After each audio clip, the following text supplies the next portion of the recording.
نماز نہ چھوڑنا، آج کے بعد نماز نہ چھوڑنا، کسی حال میں نہ چھوڑنا۔ اللہ تعالیٰ نے روزے میں فلیکسیبلٹی ہے، بیمار ہو چھوڑ دو بعد میں رکھ لینا، مسافر ہو چھوڑنا چاہو چھوڑ دو بعد میں رکھ لینا، اتنے بیمار ہو کہ نہیں رکھے جائیں گے چلو سارے ہی معاف کر دیں۔ زکوٰۃ آج فرض ہوئی ہے، کل دے دو، پرسوں دے دو، اگلے مہینے، اس سے اگلے، اس سے سال کے اندر جب مرضی دے دو۔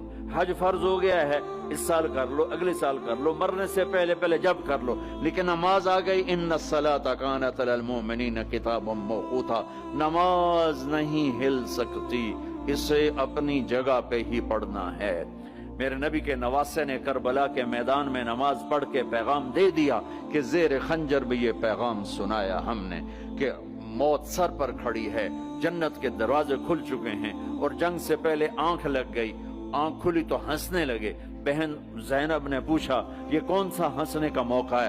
فرمایا اللہ کے نبی کو خواب میں دیکھا ہے، فرما رہے تھے بیٹا میں لینے کے لیے آ چکا ہوں، ان کے لیے تو جنت تیار ہو رہی، جنت کی سرداری کا تاج سر پہ رکھا جا چکا ہے، ابھی دودھ پیتے تھے ماں کا۔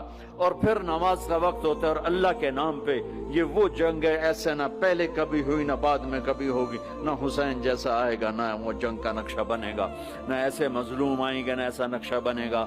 لیکن جب نماز کا وقت داخل ہوا تو آپ نے شمر کو پیغام بھیجا کہ جنگ روکو، ہمیں نماز پڑھنی ہے۔ ان کا ہم جنگ نہیں روکیں گے، ان کا ہم نماز نہیں چھوڑیں گے، کہ تم ادھر آ ستمگر ہنر آزمائیں، تو تیر آزما ہم جگر آزمائیں، کہ تو تلوار چلا میں نماز پر، میں نبی کا نواسا ہوں، میں تمہیں نماز پڑھ کے دکھاؤں گا۔